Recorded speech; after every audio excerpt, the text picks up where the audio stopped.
Hey, Speedwinghere here! I'm back once again giving my thoughts and impressions on some of the new Fortune's Weave characters, and today we're going to be taking a look at Leda's crew, the Rose Tempest. So let's get right into it, shall we?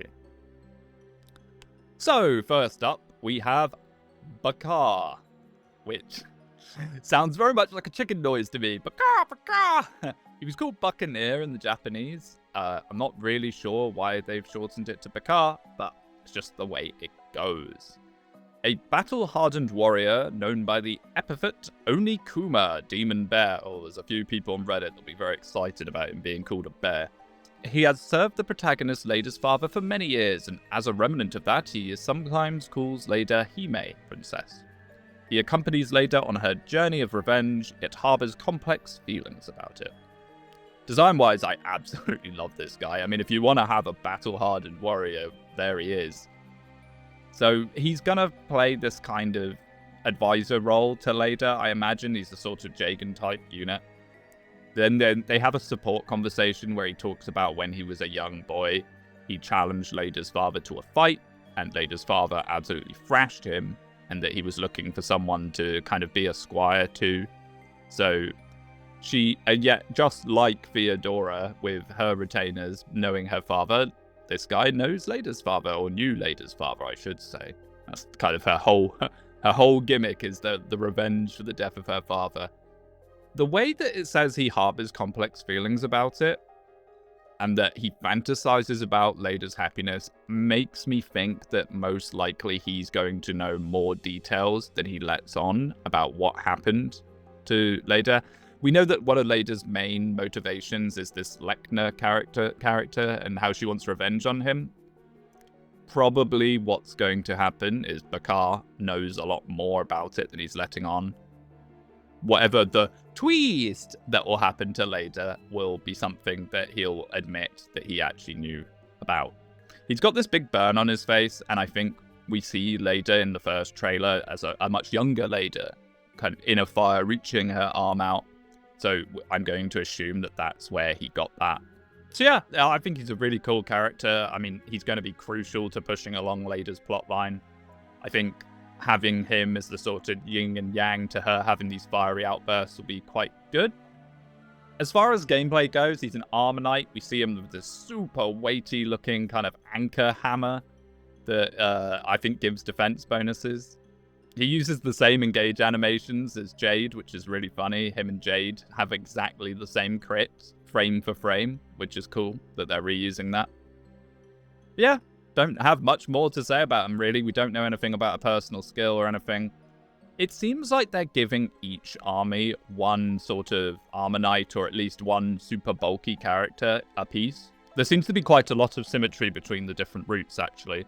I mean, for one thing, each character seems to have a tactician, and each one, or like a tactician slash advisor slash Jagan type character, and all of them have an eyesight issue, which I don't know if that's intentional or not, but it's an interesting design choice, if nothing else. So, continuing our barnyard theme, first we had Buccar, and now we have Moo. We have Moo, a girl who still has a hint of childish innocence, who ran away from home to search for her missing mother. While pursuing her mother's whereabouts, she encounters Leda, who continues a journey of revenge. To protect herself from various dangers, she consciously makes her appearance and speech more masculine. That last part is quite dark, if it's trying to reference what you can imagine it's trying to reference. There was a lot of concepts of kind of, let's call it forced marriage in the FE4 and 5 games, but it's something that the series as a whole has tried to stray away from as much as possible, I've found. If that's what they mean. It's possible that this also just means she's secretly royalty and she doesn't want people to recognize her as royalty, you know. So I wouldn't immediately jump the gun to, oh, she's, you know, watch out for those bandits, Moo, you know. I've seen a lot of characters, a lot of Fire Emblem characters. I've seen a lot of people saying that she is Michaela's daughter from Dietrich's route, who, when I get to that video, I'll talk about her as well. Who, her whole thing is that she's trying to support her daughter back home. So, I mean, they both have ginger hair, but there's nothing saying for certain they are related. A lot of people said that Moo and Peter were related, for example, but we now have a support conversation between Moo and Peter, where Peter doesn't even know she's a girl. So I think that really makes it very unlikely that they're siblings. Now, speaking of that, that is quite interesting.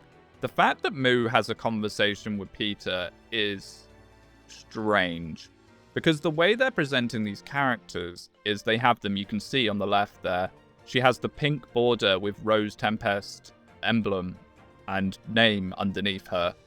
So Peter has the same thing, but for Kai. So what does this mean? Does this mean that they're not exclusive to their roots, but they're just being presented as starting off on Leda's team, and maybe you can move her around, maybe Peter as well, you can move him around? Or does this mean that there's going to be conversations between the factions, regardless of you having recruited them into your army or not?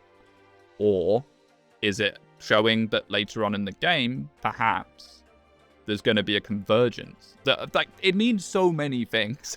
There's so much potential for what this actually represents, and I'm not really sure whether I can make a firm statement yet on what I think it actually is. It could also just be base conversations around the monastery type area that you can just talk to other characters. I don't know, it's very odd. It gives me a very strange impression that something else is afoot here. So in her gameplay footage, I've been desperate to have a little yap about this. The unique map situation is crazy.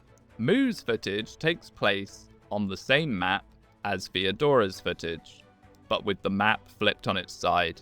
I think this practically confirms skirmishes. I keep talking about skirmishes, but this basically fully confirms skirmishes. Interestingly enough, there's like a yellow pig or sheep or something in the middle. I think what this most likely is this is a world map node skirmish, and the pig or sheep or whatever it is going to be the objective of that node. You know, if you kill it, maybe you get some meat, or maybe the idea is you protect it from the red units, and if it's still alive at the end of the battle, you get resources or something. Who knows? She fights with gauntlets in this, and very interestingly, the gauntlet is just a single hit. It's not brave. Now, single hit gauntlets do exist in Engage. The initiate are only hit once, so it's possible that it's just another case of that. But it not being brave does make me kind of wonder, what's the purpose? Hopefully other gauntlets will be, because if gauntlets are just single hit now, I'm really not sure what's going to separate them out from the other weapon types, other than just being an extremely lightweight weapon. Yeah, Moo. I like her design. I think she's fine. I don't think she's doing a particularly good job of not presenting as a girl, but maybe that's going to be her whole gag, her whole gimmick, that characters constantly think she's a boy even though she's not. We'll find out, I guess. Welcome back, Junie Tearing Saga. I wouldn't be surprised if her whole thing is that she's actually like a royal or something. She's some high profile, daughter of someone very high profile. But I guess we'll have to wait and see.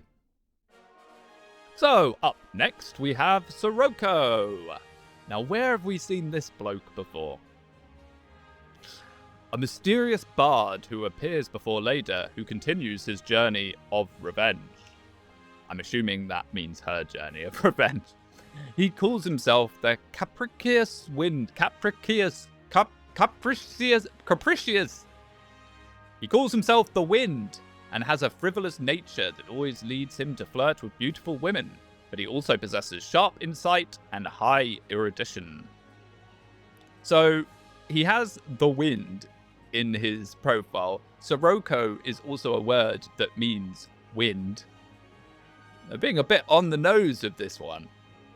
I like that his likes is all women. Insert Joe Cat I like women video here.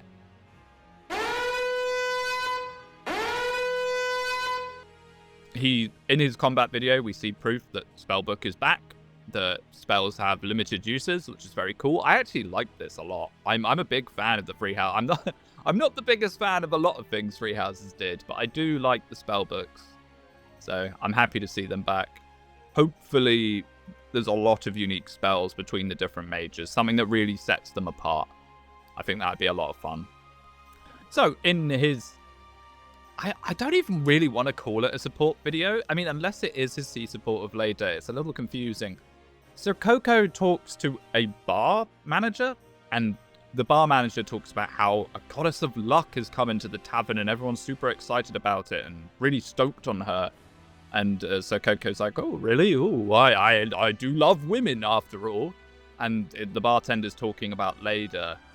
So I don't really know what this is. This might just be a start of a chapter or something, an introduction to him or whatever, rather than a support conversation, which then leads more into, does this conversation with Moo and Peter earlier actually mean anything? Because it might just be that that's one of Moo's introductory videos, is her coming in and Peter getting confused for her being a bloke and then walking away. You know, it's very possible. So it seems like this bloke's mission is going to be to try and rizz up Leda, or at least that's going to be his initial interaction with her. I imagine he's going to be like, you are so beautiful and amazing. I'm just going to start following you around now, Leda. Yeah, outside of that, I mean, I imagine he's going to be quite one note. I would be very happy if he wasn't, but we'll have to wait and see. And last, but certainly not least, we have Olympia. Oh my goodness, I love this character so much already. I am such a sucker for the Ojo-sama trope. Blonde, drill hair, haughty, noble, type character. Already, Golden can do no wrong in my eyes.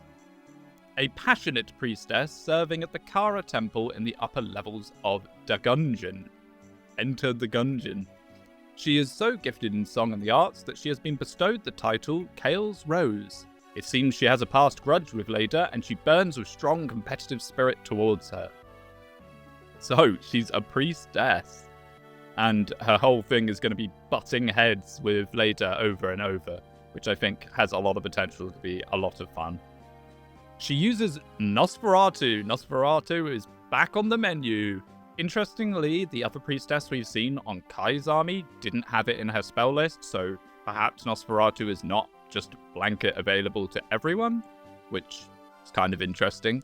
She hits really accurately with it, which kind of worries me, but you gotta take all numbers in these trailers with a pinch of salt. The developers mess with numbers to make sure they can get the footage they need.